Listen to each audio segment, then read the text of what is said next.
শয়তান মানুষকে ধ্বংস করার জন্য যে ৬টা ফাঁদ পেতে রাখে, এই ৬টা ফাঁদের ব্যাপারে আল্লাহ রাব্বুল আমিন আমাদেরকে কিভাবে সতর্ক করেছেন এবং শয়তান এই ৬টা ফাঁদকে ধারাবাহিকভাবে কিভাবে আমাদের সামনে নিয়ে আসে।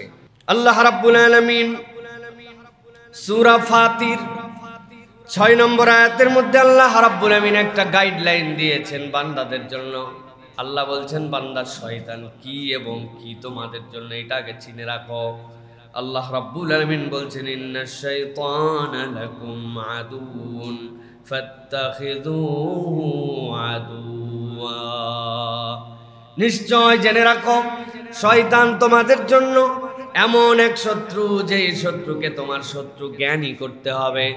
তুমি বোঝো বা না বোঝো, শয়তানের যাবতীয় কাজ তোমার জন্য আল্লাহ রাব্বুল আলামিন নিজে জানাচ্ছেন এইটা তোমার বন্ধুত্ব সুলভ নয়, এইটা শয়তানের পক্ষ থেকে তোমার জন্য শত্রুতার সুলভ। আল্লাহ রাব্বুল আলামিন বলছেন, ইন্নামা ইয়াদউ হিজবাহু লিয়াকুনু মিন আসহাবিস সাঈর। আল্লাহ বলছেন, দুনিয়ার মানুষ দেখতে তোমার অনেক সুন্দর লাগতে পারে, তার কার্যক্রমগুলা তোমার চক্ষুকে দ্বিধাগ্রস্ত করতে পারে, ধাঁধায় ফেলে দিতে পারে, কিন্তু আল্লাহ বলছেন, ইন্নামা ইয়াদউ হিজবাহু, শয়তান কোনো দিকে আর ডাকে না, তার দল বল যেটা একবার তার সাথে যুক্ত হয়, লিয়াকুনু মিন আসহাবিস সাঈর, শয়তান ডাকেই তোমাদেরকে যেন তোমরা জাহান্নামে যেতে পারো। সুতরাং শয়তানের রাস্তা ছোট হোক আর বড় হোক, প্রকাশ্য হোক আর অপ্রকাশ্য হোক, আল্লাহ রাব্বুল আমিন বলছেন শয়তানকে তোমার শত্রু জ্ঞান করায় তোমার দায়িত্ব। অনেক সময় আল্লাহ রাব্বুল আমিন কোরআনুল কারীমের মধ্যে বলেছেন, নিশ্চয় জেনে রাখো ইন্নাশ শাইতানা লাকুম আদুউম মুবিন। ও দুনিয়ার মানুষ, শয়তান হচ্ছে তোমার জন্য প্রকাশ্য শত্রু।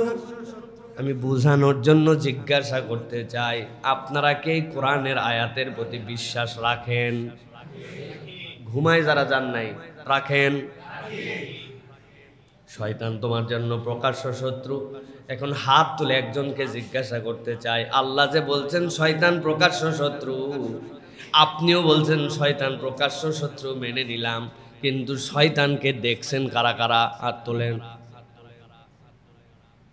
হুজুর দেখি নাই শয়তানকে, তো বললেন যে প্রকাশ্য শত্রু। উদাহরণ দিয়ে বোঝানোর জন্য বলি, ভালো করে খেয়াল করেন। গ্রামের দিকে অনেক সময় পুকুরের মধ্যে মাছ ধরা হয়।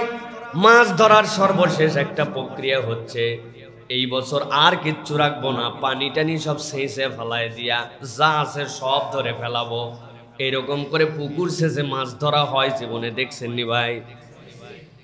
পুকুর শেষা শেষ, যা মাছ ছিল সবগুলা ধরা শেষ, উপর থেকে আর কোনো মাছ দেখা যায় না, নড়াচড়া যায় না। 1-1.5 হাত ক্যাতক্যাতা কাদা, পা দেওয়া মাত্র এই পর্যন্ত ঢুকে যায়। জিজ্ঞাসা করতে চাই, উপরের যত মাছ ছিল সব ধরা শেষ, কিন্তু 1-1.5 হাত কাদা থাকার কারণে ওই পা ঢুকে যায়, ওই পুকুরে দেখা যায় কোনো মাছ নাই, কিন্তু এখনো কিছু মাছ ধরা বাকি আসেনি। কি মাছ? বাম মাছ বাকি আছে, টাকি মাছ বাকি আছে, শোল মাছ বাকি আছে, কিছু গুছি মাছ বাকি আছে, ঠিক কি না? এলাকার লোক ছেড়ে দিয়েছে, তুমি এখন মাছ ধরো তোমার মতো করে। গ্রামের বাচ্চা কাচ্চা সব ঝাঁপায় পড়ছে, নিচে হাত দেয়, খুঁজে খুঁজে হাসতায় হাসতায় নিচ থেকে মাছ তোলে, ঠিক না?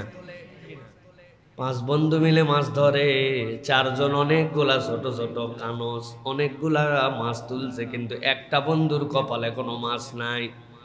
অনেকক্ষণ পরে ওই বন্ধু নিচে হাত দিছে, হাত দেওয়ার পরে যেই বন্ধুরা এতক্ষণ পর্যন্ত মাছ পাইছে, তারা ওরে দেখায়া দেখায়া কোমরের মধ্যে গুজায় রাখছে মাছ।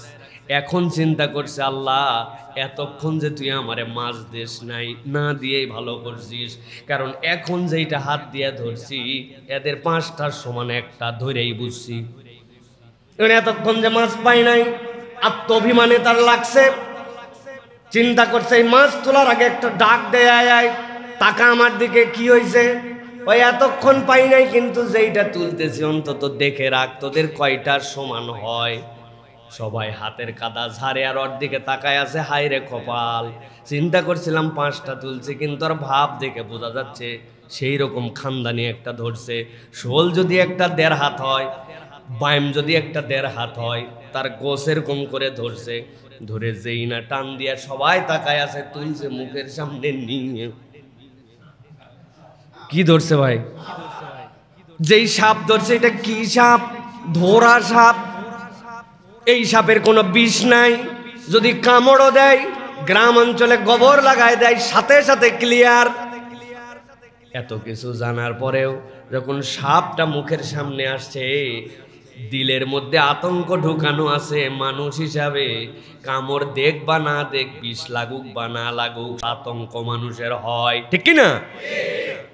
আমার আল্লাহ রাব্বুল আমিন বলছেন, বান্দা ভালো করে জেনে রাখো, ইন্নাশ শাইতানা লাকুম আদুউম মুবিন। তারপর তার চলা তুমি হয়তো স্পষ্ট দেখতে পাও না, কিন্তু আমি আল্লাহ যেইটাকে শয়তানি বলে দিছি, বান্দা ওইটা যদি তুমি গ্রহণ করো তুমি বিপদে পড়বে। শয়তানের আসার, শয়তানের কাজ, শয়তানের পথ, শয়তান কিভাবে ধোঁকা দেয় আল্লাহ সবগুলা জানায় রাখছেন। শয়তানের কাজ যদি তুমি চিনে ফেলো, ওইটাই হচ্ছে তোমার জন্য সতর্ক হয়ে যাওয়ার জায়গা। আল্লাহ এই জন্য বলছেন, ইন্নামা ইয়াদউ হিজবাহু লিয়াকুনু মিন আসহাবিস সাঈর। আমি তোকে জান্নাতে নিতে চাই, আর এই শয়তান আর শয়তানি কাজ তোরে জাহান্নামে নিতে চাই। আমি আল্লাহ দায়িত্ব দিলাম, শয়তানি যদি তুই বুঝতে পারিস, তার সাথে তোর কোনো সম্পর্ক থাকবে না। শয়তানি যদি বোঝা হয়, তাহলে তোমার সাথে আর কোনো সম্পর্ক থাকবে না। মুফাসসিররা ব্যাখ্যা করছেন, কারিন মানে কি? পৃথিবীতে যত মানুষ আসে, সব মানুষের সাথে আল্লাহ রাব্বুল আলামিন ওই জন্মের পরের থেকে একটা শয়তান তার সাথে যুক্ত হয়ে যায়। সাহাবায়ে কেরাম নবীজিকে জিজ্ঞাসা করেছেন এই কথার পর, ইয়া রাসূলুল্লাহ ওয়া আনতা আইযান, আপনার বিষয়টাও কি তাই? বলে, হ্যাঁ, আমার সাথেও একটা শয়তানকে আল্লাহ যুক্ত করেছিলেন, যুক্ত হয়ে গিয়েছিল। কিন্তু আমি রব্বুল আলামিনের এমন বিশেষায়িত একজন বান্দা, আমি আমার শয়তানকে ইসলামের জন্য দাওয়াত দিয়েছি। দুনিয়ার একমাত্র শয়তান যে মুসলমান হয়ে গেছে, সুবহানাল্লাহ। কিন্তু আপনার আমার শয়তান মুসলমান হয় নাই, শয়তানি আমার সাথে করতেই থাকে। ওই কবরে যাওয়ার আগ মুহূর্ত পর্যন্ত ধোকার বাণিজ্য তার চলতে থাকে। তার প্রথম টার্গেট থাকে ওই বান্দা যেন মানুষ ঈমান হারায় যায়। অতএব সবার আগে সতর্ক হতে হবে, আমি যেন কুফরির মধ্যে না ঢুকি, আমি যেন শিরকের মধ্যে না ঢুকি, আমি যেন বিদআতের মধ্যে না ঢুকি। মনে থাকবে তো? এটা নাম্বার 1 স্টেপ শয়তানের। শয়তান পারে নাই ওই বান্দাকে না শিরিক করাতে পারছে, না কুফর করাতে পারছে, না ওই বান্দাকে দিয়া অন্যায় কিছু করাতে পারছে। কিন্তু শয়তান তার প্ল্যান প্রোগ্রাম বন্ধ রাখে না। বান্দা বোঝে, অনেক সময় বোঝে না, নানান টেকনিকে বান্দাকে তারপরেও শিরকের মধ্যে যান। কেন ভাই? বিয়ে করলাম 7 বছর, এখন পর্যন্ত বাচ্চা হয় না। আজমির শরীফে ডাক্তার আছে নিশ্চয়? না না না, ডাক্তারের কাছে যাচ্ছি না, 1,01,101 টাকা মান্নত করছি। আজমির শরীফে যদি আল্লাহ দেয় তো একটা বাচ্চা হতে পারে। ওই পীর সাহেব, ওই আল্লাহর ওলিকে আপনারা বাচ্চা দেয়, আস্তাগফিরুল্লাহ, আল্লাহর ওলি আমারে কেমনে বাচ্চা দিবে? তো জান কেন? কই উনি বড় আল্লাহর ওলি, আমিও স্বীকার করি। উনার কাছে যদি বলা হয়, উনি দিতে পারে না, কিন্তু আল্লাহর কাছে উনি একটু বলে দেয়, আল্লাহ দেয়, কিন্তু একটু বাবার মাধ্যম দিয়ে দেয়। বুঝে থাকলে বলেন তো, এরকম ইমানদার মুসলমান নামদারি আমাদের সমাজে আছে কি না? বগুড়ার মহস্থানে যাচ্ছে, কি ব্যাপার এত বড় ডেকের মধ্যে? কি বলে পায়েস, 21 কেজি চালের পায়েস নিয়ে কি জন্য যান? আমার নাতি ছেলেটা মুখে কথা বলতে পারে না, ডাক্তার দেখাবেন ওখানে? না, বড় আল্লাহর ওলি, তার কবরে যাওয়ার পরে এই পায়েস দিয়ে মান্যত দিব, উনি কি আপনার বাচ্চার কথা বলাবেন? না না না, উনি কেমনে কথা বলবেন? উনি তো কবরে। উনার কাছে বললে উনি খুশি হয়, মান্যত দিলে উনি খুশি হয়। ওই আল্লাহকে বলে উনি আল্লাহ দেয়, কিন্তু ওনার মাধ্যম দিয়ে দেয়। আল্লাহ একই কথা কোরআনুল কারীমের মধ্যে বান্দাদেরকে জানায় বলেছেন। ওই আবু জেহেলকে জিজ্ঞাসা করা হয়েছিল, মাইয়ারযুকুকুম মিনাস সামাই ওয়াল আরদ আম্মান ইয়ামলিকুস সামআ ওয়াল আবসার। এই আবু জেহেল, বলো তো আসমান জমিন থেকে রিজিক দেয় কে? তোমার চোখ দিছে কে? তোমারে কান দিয়ে শোনার যোগ্যতা দিয়েছে কে? যেই মানুষ আল্লাহর বিরোধিতা করে, নবীর বিরোধিতা করে, ইসলামের বিরোধিতা করে, আল্লাহর নবীর মাথার উপরে উটের ভুঁড়ি চাপায় হত্যা করার জন্য চেষ্টা করে, লাফ দিয়ে চিৎকার দিয়ে বলছে সায়াকুলুন আল্লাহ। জিজ্ঞাসা করছো কি তুমি? আজকবি জিজ্ঞাসা করছো?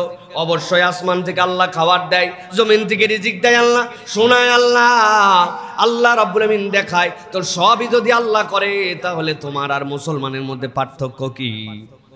তোমার আর ইমানদারের মধ্যে পার্থক্য কি? ইমানকে তো বিরোধিতার পর্যায়ে নিয়ে আসছো কেন? আল্লাহ বলছেন আর কোনো পার্থক্যর জায়গা নাই। ওরা এই যে লাতুজ্জা হাওল মানাতের কাছে যায়, লিয়াতাকাররাবুনা ইলাল্লাহি যুলফা, আল্লাহর সাথে বান্দার মধ্যস্থতা করার জন্য, নিকট করে দেওয়ার জন্য তারা এর কাছে যায়। আল্লাহ বলছেন এই ইমানে যদি তুমি আল্লাহ খালিক, আল্লাহ মালিক, আল্লাহ জীবন দেয়, আল্লাহ মরণ দেয় বলো, তোমার ইমান এখন পর্যন্ত পূর্ণ হয় নাই। সুতরাং মুসলমান দাবি করে, ইমানের দাবি করে কেউ যদি মনে করে আল্লাহর বান্দার মধ্যে এরকম পীর মুর্শিদ আউলিয়া বুজুর্গ উমুক তুমুক কোনো ভায়া মাধ্যম হতে পারে, আপনি নামে ইমানদার, কিন্তু আপনার আর আবু জেহেলের মধ্যে কোনো পার্থক্য নাই। আমার আল্লাহ রাব্বুল আমিন এই জন্য বলছেন, ধাপ নম্বর 1 হচ্ছে কুফর, শিরিক এবং বিদআতের দিকে টানা। পারে নাই, এবার 6টার 2 নম্বর, শয়তান সাথে সাথে তাকে যেই পথের দিকে নিয়ে যাবে সেইটা হচ্ছে ওই বান্দার জন্য শয়তান বড় গুনাহগুলার দিকে তাকে ধাবিত করে দিবে। যেহেতু তাকে কুফরি করানো যায় নাই, শিরকি করানো যায় নাই, ওই বান্দাকে বিদআতে ফেলা যায় নাই, বান্দার দ্বিতীয় স্টেপ কি হবে? শয়তানের বড় বড় গুনাহ তার কাছে ছোট বানায় ফেলবে, বড় গুনার মধ্যে তাকে নিমজ্জিত করে ফেলবে। একবার যদি বান্দা কবিরা গুনাহ করতে শুরু করে, ওই বান্দার জান্নাতে যাওয়ার পথটা রুদ্ধ হয়ে যায়। আল্লাহ রাব্বুল আমিন কুরআনুল কারীম সূরা নিসা 31 নম্বর আয়াতের মধ্যে আল্লাহ বলছেন, ইন তাজতানিবু কাবাইরা মা তুনহাউনা আনহু নুকাফির আনকুম সাইয়্যাতিকুম ওয়া নুদখিলকুম মুদখালান কারীমা। আল্লাহ বলছেন, ও দুনিয়ার মানুষ, আমি জান্নাতে যাওয়ার জন্য তোমাকে সৃষ্টি করলাম, কিন্তু শয়তান তোমাকে জাহান্নামের দিকে নিতে চায়। আমি আল্লাহ তোমাকে বললাম দ্বিতীয় স্টেপ তার তোমাকে কবিরা গুনাহ করার জন্য, উল্টা আমি রব্বুল আমিন তোমার জন্য ঘোষণা দিয়ে দিলাম। কি ঘোষণা দিলাম? আল্লাহ বলছেন, ইনতাজিতানিবু কাবাইরা মা তুনহাউনা আন, তোমার যত কবিরা গুনাহ আছে এখান থেকে যদি তুমি একবার নিজেকে বাঁচায় রাখতে পারো, আমি কবিরা গুনাহ করি না, বড় গুনাহ যেগুলো আল্লাহ বলেছেন এইগুলা করি না। আল্লাহ বলছেন একবার যদি এখান থেকে বিরত থাকতে পারো, আমি রব তোমার জন্য গ্যারান্টার হলাম, নুকাফির আনকুম সাইয়্যাতিকুম, আমি রব্বুল আলামিন তোমার যতগুলা অন্য গুনাহ আছে ওইগুলাকে আমি রব্বুল আলামিন ঢেকে দিব। সুবহানাল্লাহ। নুকাফির, আল্লাহ বলছেন এইগুলাকে আমি ঢেকে দিব, এইগুলা তুই আর দেখতে পাবি না, শুধু তুই বড় গুনার মধ্যে কখনো নিমজ্জিত হোস নাই।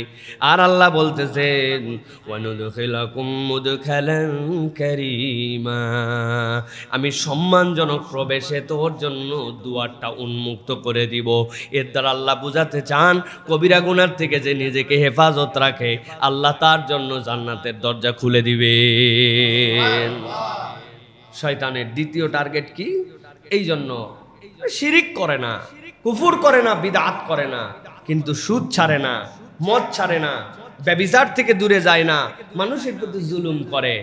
এরকম লোক মুসলমান নাম ধরে আছে কি না ভাই?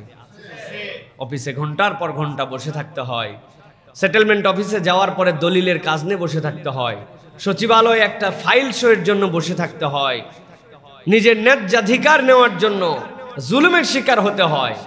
এদেশে মুসলমান নামধারী মানুষের মধ্যে এটা এত পরিমাণ অধিক এখন যে এটা আমাদের কাছে এখন স্বাভাবিকের মতো হয়ে গেছে, ঠিক না ভাই? এই জন্য ঘুষের নাম হয়েছে স্পিড মানি। হ্যাঁ, ঘুষের নাম স্পিড মানি। আবার যদি আরবিতে বলে তাহলে এর নাম হয়েছে হাদিয়া, তাই না ভাই? হাদিয়া দেওয়াও সুন্নত, নেওয়াও সুন্নত, এই হাদিস পর্যন্ত তার কাছে আছে। অতএব এইভাবে আমরা কৌশলে যে সুদ, ঘুষ, ব্যভিচার, জুলুম, মদ এইগুলো আমাদের সমাজের মধ্যে অ্যাভেইলেবল হয়ে যাচ্ছে, এগুলো আমাদের সমাজের মধ্যে আর চক্ষু লজ্জার কারণ হচ্ছে না। এইগুলো আমাদের কাছে অসভ্যতাকে এখন আমরা সভ্যতা বানাচ্ছি। আল্লাহ বলতেছেন তুমি তো বুঝতেছো না, কিন্তু আমি আল্লাহ তোমাকে বলতেছি এটা শয়তানের ফাঁদ তোমার জন্য। তুমি নিজে প্রাউড ফিল করো, পরিচয় দাও আমি মুসলমান, কিন্তু তুমি এমন কাজ করো যেটার দ্বারা তুমি বুঝতেই পারো না যে তুমি শয়তানের ফাঁদের মধ্যে ঢুকে গেছো। এটার সবচেয়ে বড় দিক হচ্ছে আমরা অনেকেই আছি সুদ খাওয়ার অপশানই নাই আমাদের, ঘুষ খাওয়ার অপশানই নাই আমাদের, মদ খাই না, ব্যভিচার করি না, কিন্তু কম বেশি মুসলমান জুলুম করে, আছে না ভাই? জালেম, যে যার জায়গা থেকে জুলুম করে। খেয়াল করে দেখেন, আমি আমার স্ত্রীর প্রতি জালেম, আমার স্ত্রী আমার প্রতি জালেম, আমার পড়োশী আমার দ্বারা আক্রান্ত, আমার পানির পাইপটা আমার পাওয়ার আছে, আমি যেদিকে বাইর করে দিছি, যে পর্যন্ত সানসেট বের করার কথা ছিল, বাউন্ডারি ওয়ালের পাঁচিলটা যে পর্যন্ত যাওয়ার কথা ছিল, নিচতলার ওয়াল কোথায় আর দোতলার বেলকুনি কোথায়? তাকায় দেখছেন কোনোদিন উপর দিকে? হ্যাঁ, এই যে আমরা জুলুম করতেছি এইটা আমাদের জন্য শয়তানের ফাঁদ। শয়তান বুঝায় এই দুনিয়ায় চলতে হলে অত সুফি সুফি হয়ে চলা যায় না। বুঝায় না ভাই আমাদেরকে? আরে হুজুররেও বুঝ দেয় এইটা, অত হুজুর হুজুর করে থাকলে হয় না, সমাজের সাথে একটু তাল দিয়ে চলতে হয়। কোন ক্ষেত্রে? অন্য কোনো ক্ষেত্রে না, জুলুম যেখানে শয়তানি বুঝ সেখানে আপনি বুঝবেন শয়তান আমারে ফাঁদে ফেলছে 2 নম্বর, প্রথমটাই পারে নাই কিন্তু দ্বিতীয়টাই ফেলছে, এইটা দিয়েই শয়তান আপনাকে জাহান্নামে নিয়ে যাবে। অতএব প্রিয় ভাইয়েরা, এখান থেকে আমাদেরকে বাঁচতে হবে। এইটা হচ্ছে শয়তানের দ্বিতীয় মারণাস্ত্র, আপনার থেকে এইভাবে সে শেষ করায় দিবে। 3 নম্বরে, যখন দেখছে যে না বান্দা তো বড় গুনাহ করে না, এই বান্দা তো বিরাট সতর্ক, এরে কোনোভাবেই তো কবিরা গুনায় নিমজ্জিত করা যায় না, শয়তান তখন 3 নম্বর ধাপ নিবে। কি করবে? ওরে বুঝাবে ছোট ছোট গুনাহ মানুষেরই হয়ে যায়, ছোট গুনারে আপনার থেকে হালকা করে দিব। গুনাহ তো মানুষেরই হয়, কিন্তু গুনাহ আপনার থেকে হালকা করায় দিবে। এই গুনাহ আপনার কাছে ফিলের মধ্যে রাখবেন, আরে ভাই এটা ছোট গুনাহ ভাই, এটা সগীরা, আপনারে বুঝাবে এটা সগীরা, অতএব এই গুনাহ আপনার কাছে হালকা। অথচ ইসলাম বলতেছে, কোরআন সুন্নাহ আমাদেরকে বলতেছে যে কোনো গুনাহকে আমরা ছোট হিসাবে দেখতে পারি না। ছোট হিসাবে গুনার আকারে হতে পারে, কিন্তু ইমানদারের কাছে গুনাহ মানেই গুনাহ। নবীজি সাল্লাল্লাহু আলাইহি সাল্লাম ছোট গুনার একটা অদ্ভুত উদাহরণ দিয়েছেন। একদল লোক একটা মরু প্রান্তরে গেল, যাওয়ার পরে তাদের খানা রান্না করতে হবে, খাবার ভাগ করে নিল, সবাই যাও, সবাই যে কাঠ সংগ্রহ করে নিয়ে আসো, জ্বালানি নিয়ে আসো, সবাই যে লাকড়ি নিয়ে আসলো। একজন লাকড়ি নিয়ে আসছে এইটুকু, ওইটা দিয়ে চুলাই ধরে না, এতটুকু, কিন্তু 10 জন মিলে যখন নিয়ে আসছে, এরপরে ওই লাকড়ি দিয়ে সবার খাবার রান্না হয়ে গেল। নবীজি সাল্লাল্লাহু আলাইহি সাল্লাম বলছেন, তোমার ছোট গুনাহগুলা তুমি মনে করতেছো ছোট, কিন্তু এমন ভাবে এটা তোমার জীবনে অনেক ছোট মিলে একটা বড় হবে যে তোমার আমলনামাকে জ্বালায় পুরায় শেষ করে দিতে পারে। একটা ছোট গুনাহ কিছু না, একজনের লাকড়ি কিছু না, কিন্তু 10 জনের সংগ্রহ ছোট ছোট হয়ে যেরকম পুরা পাক কমপ্লিট হয়েছে, ঠিক 10টা ছোট গুনাহ মিলায় তোমার আমলনামাকে ধ্বংস করে দিতে পারে। নাউযুবিল্লাহি মিন যালিক। নবীজি সাল্লাল্লাহু আলাইহি সাল্লাম বলেছেন, ছোট গুনাহ জমতে জমতে পাহাড় হয়ে যায়, অতঃপর তা ধ্বংস করে ফেলে মানুষকে। সহিহুল জামের মধ্যে সহিহ হাদিস এইগুলা, রাসূল আরবি সাল্লাল্লাহু আলাইহি ওয়াসাল্লাম এইগুলা আমাদের কাছে বলেছেন। কোরআন আমাদেরকে কি বলছে একটু চলেন দেখি। কোরআনের 24 নম্বর সূরা নূর এর 15 নম্বর আয়াতের মধ্যে আল্লাহ রাব্বুল আলামিন ঠিক এইভাবে একটা শব্দ চয়েস করছেন। আল্লাহ বলছেন, ইজ তালাক্কাউনাহু বিআলসিনাতিকুম وتقولون بأفواهكم ما ليس لكم به علم وتحسبونه هينا وهو عند الله عظيم। আল্লাহ বলছেন তোমরা মুখে মুখে এমন কথা বলতে শুরু করলে, মুখে মুখে এমন একটা কথা বলতে শুরু করলে যেইটা তোমরা নিজেরা আমরা ভাবলে হাইয়িনা, এটা তো কোনো বিষয় না, তুচ্ছ একটা বিষয়, বললেই কি সমস্যা। আল্লাহ রাব্বুল আমিন বলছেন তোমরা আন্দাজের উপরে কথা বলছিলে, যে বিষয়ে তোমাদের জ্ঞান ছিল না, আবার নিজেরা ভাবছিলে ছোট একটা কথা, কবিরা গুনাহ করতেছি না, কিন্তু এইটা এমন বললে কি হবে। আল্লাহ রাব্বুল আমিন বলছেন ওয়া তাহসাবুনাহু হাইয়িনা ওয়া হুয়া ইনদাল্লাহি আযীম, কিন্তু আল্লাহ বলছেন আল্লাহর হিসাবের খাতায় এটা বিশাল বড় ব্যাপার। আল্লাহু আকবার। এই জন্য গুনাহকে গুনাহ জেনে করে যে ওই বান্দা আল্লাহর কাছে তওবা করলে মাপ পায়, কিন্তু গুনাহকে গুনাহ না জেনে অথবা হালকা ভেবে নিয়ে আমলে নেয় না যে তার ধ্বংস সে নিজের হাতে লিখে নেয়। আল্লাহ রাব্বুল আমিন কুরআনুল কারীমের মধ্যে বলছেন সূরা কাহফ 49 নম্বর আয়াতের মধ্যে আল্লাহ বলছেন وَوُضِعَ الْكِتَابُ فَتَرَى الْمُجْرِمِينَ مُشْفِقِينَ مِمَّا فِيهِ وَيَقُولُونَ يَا وَيْلَتَنَا مَا لِهَذَا الْكِتَابِ لا يغادر صغيرة ولا كبيرة إلا أحصاها। আল্লাহ বলছেন ও দুনিয়ার মানুষ, কিয়ামতের দিনে যখন তোমার আমলনামা তোমাদের হাতে দিয়ে দেওয়া হবে, কথাটা কি বলবে তোমরা? আমলনামা পাওয়ার পরে কিন্তু এইটা ছোট গুনাহ বলে এইটা আল্লাহ ধরে নাই, বিষয়টা এরকম হবে না। মানুষ সাথে সাথে বলতে শুরু করবে ইয়াকুলুনা ইয়া ওয়াইলাতানা, কি দুর্ভাগ্য আমাদের, হায় হায় আফসোস আমাদের। কি জন্য আফসোস? মালি হাযাল কিতাব, এটা কেমন কিতাব যেটা আমার সামনে দিয়ে দেওয়া হয়েছে, লা ইউগাদিরু সাগীরাতাও ওয়ালা কাবীরা, ছোট থেকে ছোট বাদ দেয় নাই, বড় থেকে বড় বাদ দেয় নাই। ছোট গুনাহ ছোট হতে পারে, কিন্তু যদি ওইটা হিসাবে কাউন্ট না হতো তাইলে আমলে না নিলেও চলতো। কিন্তু জিজ্ঞাসা করি, একসাথে উত্তর দেন তো, ছোট গুনার হিসাব কি আমল নামায় থাকবে না থাকবে না? কথা বলেন, থাকবে না থাকবে না? আল্লাহ রাব্বুল আমিন এই জন্য বলছেন ইল্লাহ, কিন্তু যখন এই গুনাহ আপনার ধর্তব্যের মধ্যে থাকবে না, আমলের মধ্যে আপনি নেন না, তখন বুঝবেন শয়তান ফাঁদে ফেলায় দিয়েছে। ওই বান্দাকে শিরিক কুফর বেদাত করানো যায় না, ওই বান্দাকে বড় গুনাহও করা যায় না, কিন্তু এখন কৌশলে তাকে শুধু ছোট গুনাহ করায়। এত পরিমাণ সেটা হয়েছে যে ওই বড় গুনাহ তার জীবনকে ধ্বংস, ছোট গুনাহগুলা তার জীবনকে ধ্বংস করে দেওয়ার জন্য যথেষ্ট। অতএব প্রিয় ভাইরা, ইমানদারেরা, মুসলমানেরা, কখনো যেন ছোট গুনাহ মানে সগীরা এটা তেমন কোনো বিষয় না, এরকম যেন ফিল আমাদের মধ্যে না আসে। গুনাহ হবে কিন্তু আল্লাহ এটাও তো একটা গুনাহ, এখান থেকেও আমাকে পরহেজ করতে হবে, এখান থেকেও আমাকে বেঁচে থাকতে হবে। আপনার দিলের মধ্যেই তামান্না থাকতে হবে। সবচেয়ে বেশি ছোট গুনাহকে আমলে নেয় না যারা ভালো মুসলমান, তারা এরা চিন্তা করে বহু ভালো কাজ করি, ছোট দুই একটা এরকম হতেই পারে, ঠিক না ভাই? এরকম আমাদের মধ্যে ফিলিংস আছে, বহু কাজ করি, ফিলিংস আছে, আমার খুব ব্যস্ততা আছে ভাই, বাপরে বাপ বড় একটা প্রোগ্রাম আছে, এই জন্য সুন্নতে মুআক্কাদার লেভেলের 2 রাকাত মাগরিবের পরে সুন্নত নামাজ এইটাও পড়ে না অনেক ইমানদার আছে না ভাই?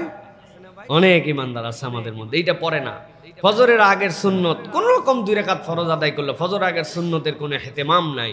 এই দুনিয়াতে ফরজের পরে যতগুলি সুন্নত বা নফল বলি, তার মধ্যে সবচেয়ে দামি সুন্নতের নাম হচ্ছে ফজরের আগের 2 রাকাত। ফরজের পরে আল্লাহ আসমানের নিচে জমিনের উপর এতে দামি নামাজ আর নাই। অথচ এইটার গুরুত্ব আমার কাছে কমে গেছে। মাগরিবের পরের 2 রাকাত, এশার পরের 2 রাকাত আমলেই নেয় না, উঠে চলে যায়, ব্যস্ততা আছে, ঝামেলা আছে, চিন্তা করছে এগুলো ছোট কাজ। এই যে আস্তে আস্তে এইগুলোর থেকে আমরা বেরিয়ে যাই, মনে রাখবেন এরকম যদি হয় তাহলে এইগুলা শয়তানের 3 নম্বর ফাঁদ। ওরে দে কবিরা গুনাহ করা যায়নি, শিরিক করান যায়নি, এখন এইগুলার থেকে তারে কেমনে যত দূরে দেওয়া যায়। ছোট গুনাহ বলে বলে তার মনের মধ্যে গুনার ফিলিংস যত কমায় দেওয়া যায়, শয়তান তখন আস্তে আস্তে তাকে উপর দিকে উঠাবে, পেছন দিক থেকে আবার উপরে ধাক্কা দেবে। এটা 3 নম্বর প্রিয় ভাইরা। সুতরাং এখান থেকে আমাদেরকে বাঁচতে হবে। 4 নম্বরের পরে যেই বান্দা ছোট গুনাহতেও সতর্ক, এখন কেমনে তারে ফান্দে ফেলানো যায়? ধাপ নম্বর 4 হচ্ছে তাকে নেক আমল থেকে, কল্যাণকর কাজ থেকে তাকে আস্তে আস্তে দূরে রাখাবে। গুনাহ করে না, শিরিক করে না, বেদাত করে না, এখন নেক কাজ থেকে ওরে কৌশলে দূরে সরাবে। কাজ তো করে, নেক কাজও করে, কিন্তু কৌশলে তাকে এমন কতগুলো কাজ ওই বান্দা করতো, ওর মনের মধ্যে বুঝ দিছে এইগুলা কাজ না করলেও চলে। আমি দু একটা উদাহরণ দেব। আগে কোরআন থেকে আমরা দেখার চেষ্টা করি যে এটা যদি হয়, নেক আমল থেকে যদি বান্দা বিরত থাকে, তাইলে কেমনে, গুনাহ তো করে না কিন্তু নেক আমল থেকে বিরত থাকলে তে কেমনে ফান্দে পড়ে।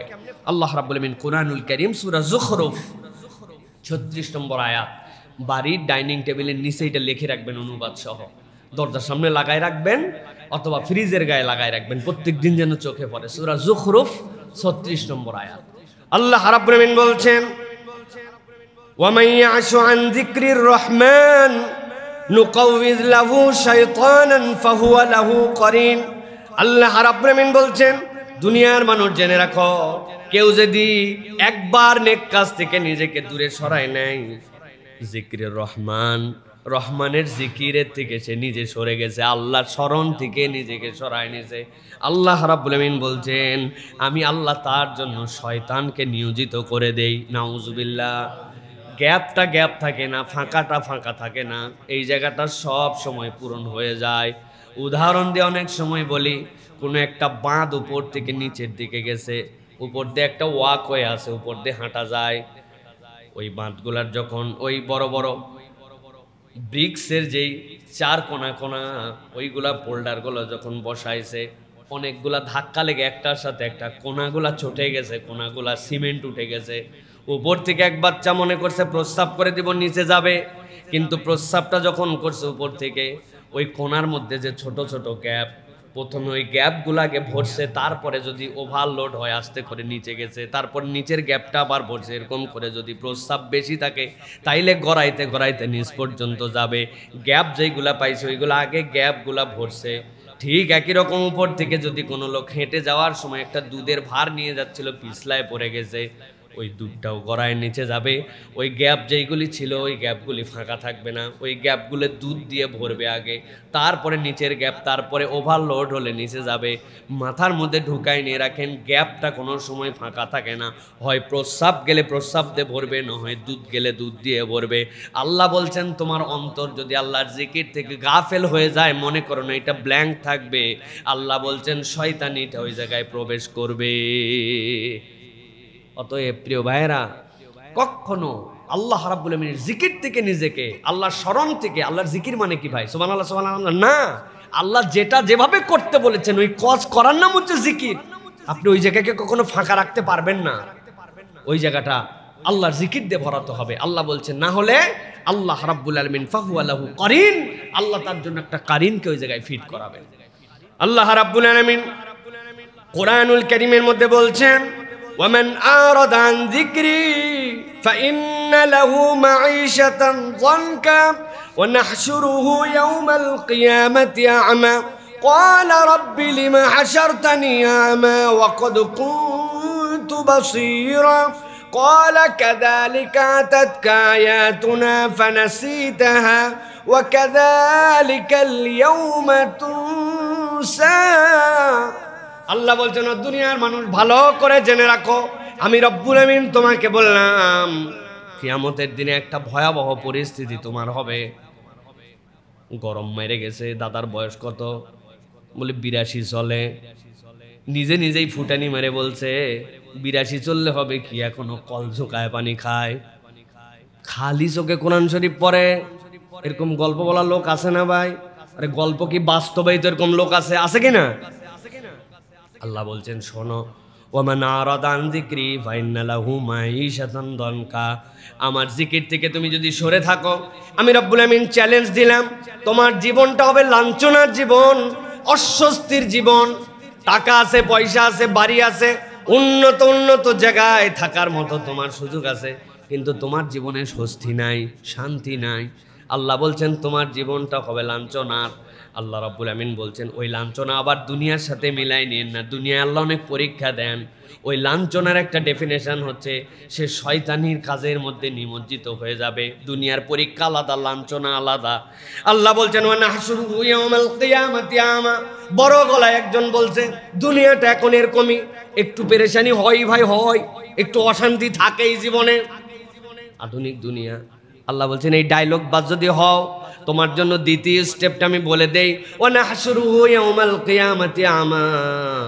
কিয়ামতের দিনে যখন উঠবে চোখে দেখবা না, আমি রব্বুল আমিন তোমারে অন্ধ করে তুলব। আল্লাহর কাছে সামনে দাঁড়ায় বলতে শুরু করবে ক্বালা রাব্বি লিমা হাশারতানি আমা ওয়া ক্বাদ কুনতু বাসীরা। এই রব্বুল আমিন আমারে অন্ধ বানাইছো কেন? একেই তো আমি বিপদে আছি, 2 নম্বর চোখে দেখি না। দুনিয়ায় আমি অন্ধ ছিলাম না। রব্বুল আলামিন বলবেন ক্বালা কাযালিকা আতাতকা আয়াতুনা ফানাসিতাহা। তোমার কাছে আমার আয়াতগুলা বলে দেওয়া হয়েছিল, সঠিক রাস্তা কোনটা, হক কোনটা, জালেমের রাস্তা কোনটা, আর কোনটা হক রাস্তা, কোনটা ইসলামের পথ আর কোনটা শয়তানের পথ, কোনটা করলে আল্লাহ খুশি হয়, কোনটা করলে শয়তান খুশি হয়, সব তোমার কাছে বলা ছিল।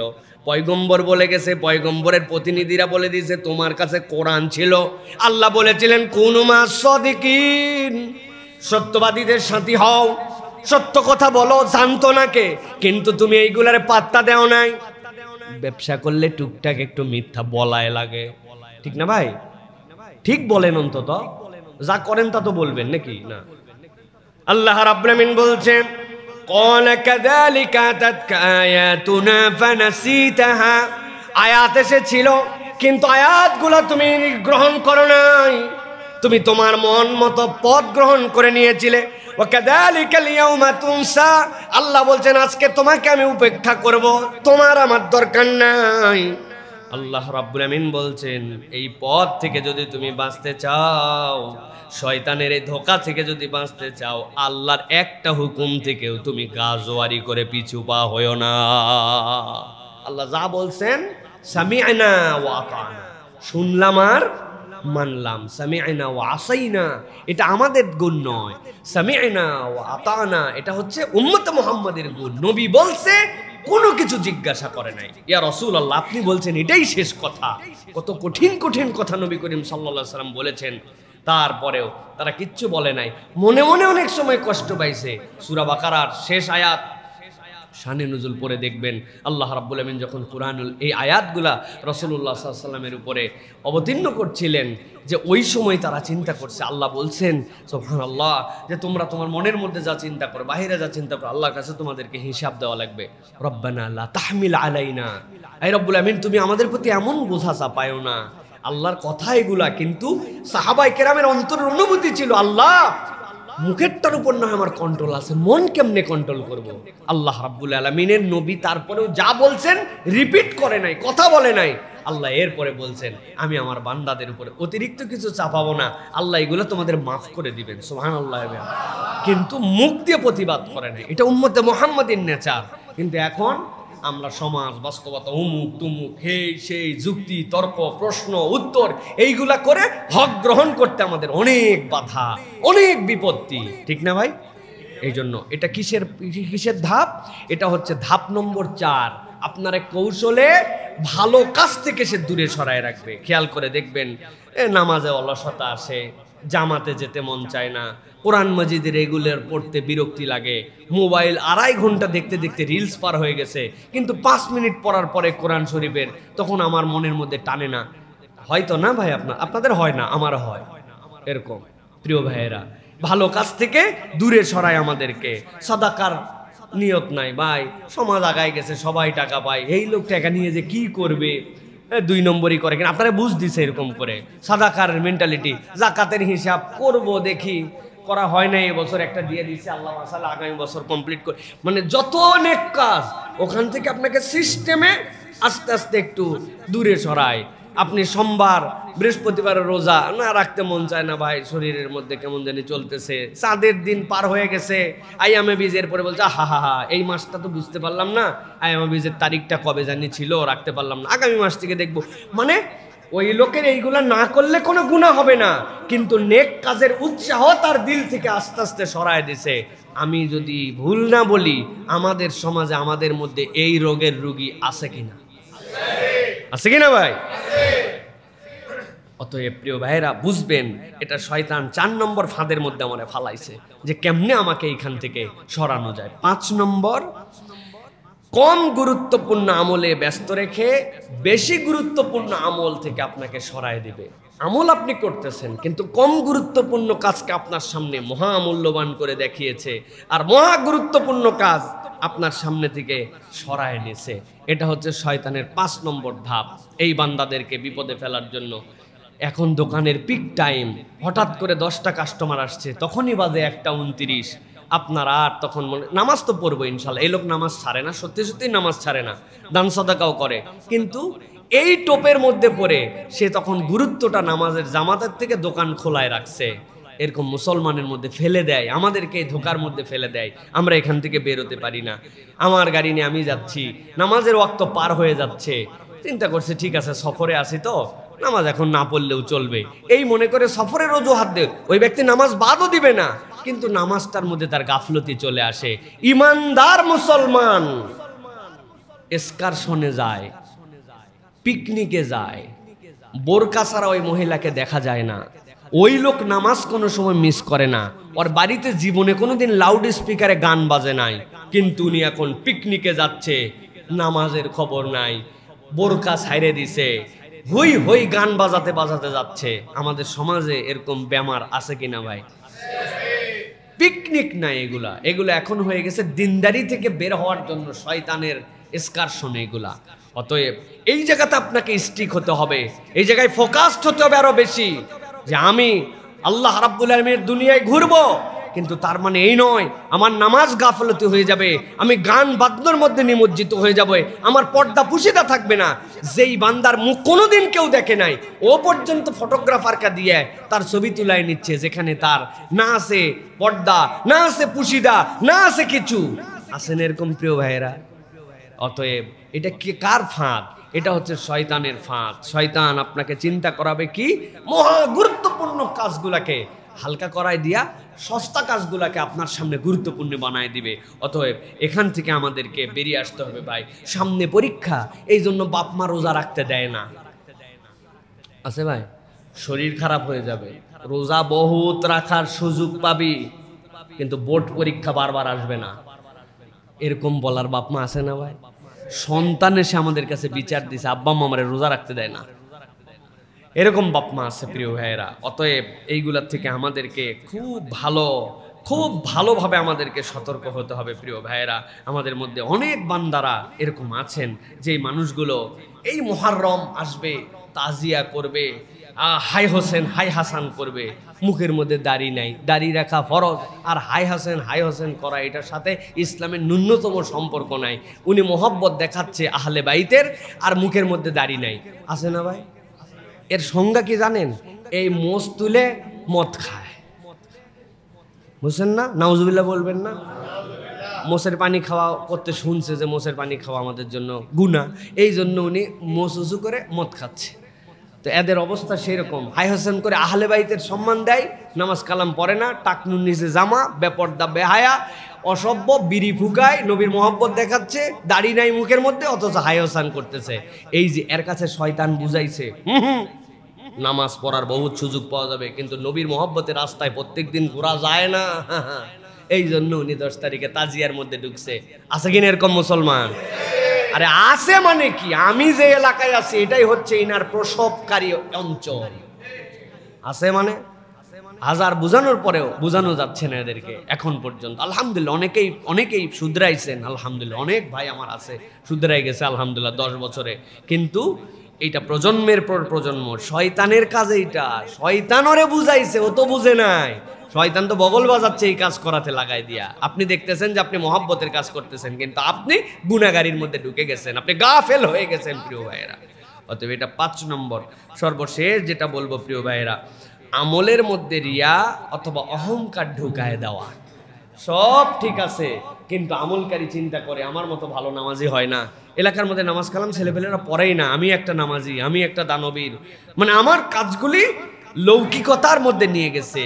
শয়তানের সবচেয়ে সাংঘাতিক ইমানদারদেরকে ইনজেকশন দেওয়ার জায়গা হচ্ছে আমিত্ব আর রিয়া। উনার মধ্যে একটা আমিত্ব জাগায় দিয়েছে। আল্লাহ কোরআনুল কারীমের মধ্যে এই জন্য বলেছেন, ফাওয়াইলুল লিল মুসাল্লিন আল্লাযীনা হুম আন সালাতিহিম সাহুন আল্লাযীনা হুম ইউরাউন। এই মানুষগুলা তার সালাতের ব্যাপারেও যেরকম উদাসীন, আবার এই মানুষগুলা তার লৌকিকতা প্রদর্শন করে। খুব সাবধান প্রিয় ভাইয়েরা, আমাদের কোনো কাজ যেন লৌকিকতায় না পৌঁছায়। আমরা অনেক সময় দেখেছি মসজিদে রুকু সিজদা সুন্দর হয়, 2 সিজদার মধ্যে বসা হয়, কিন্তু ওই বান্দায় যখন পার্সোনাল সালাত আদায় করে রুকু সিজদা সুন্দর হয় না, টপাটপ সালাত আদায় করে। তার মানে কি, মসজিদে এসে 2 জন দেখতেছে, উনি দেখানোর জন্য নামাজ পড়তেছে না, কিন্তু মনের মধ্যে আনইনটেনশনালিও একটা ইন্টেনশন আছে যে আমাকে তো দেখতেছে, মানুষ কি বলবে। এই যে মানুষ কি বলবে, এটাই কিন্তু আমাদের অনেক সময় রিয়া, লোক দেখানো হয়ে যায় প্রিয় ভাইরা। সুতরাং আমাদের কোনো কাজ যেন লোক দেখানো না হয়, ওটা যেন জানান দেওয়ার নিয়তে যেন না হয়। ভাই, সবাই তো সব জায়গায় সালাত আদায় করতে পারে, কিন্তু শুনছি মক্কা শরীফ ছাড়া তো কোথাও তাওয়াফ হয় না। তো হজের সফরে আপনি আসছিলেন, কয়টা তাওয়াফ করছেন ভাই? কই ভাই, ভিতরে নিচে নামতে দেয় না, উপর দিয়ে তাওয়াফ করা লাগে, অনেক কষ্ট, বেশি করতে পারি নাই। বলছে ভাই আসছি যেহেতু ভাই কষ্ট টষ্ট করার জন্যই তো আসছি, আমি বেশি করতে পারি নাই, প্রতিদিন 2টা করে করছে, 50-60টার মতো তাওয়াফ করছে, অত কি গুনে রাখা যায়?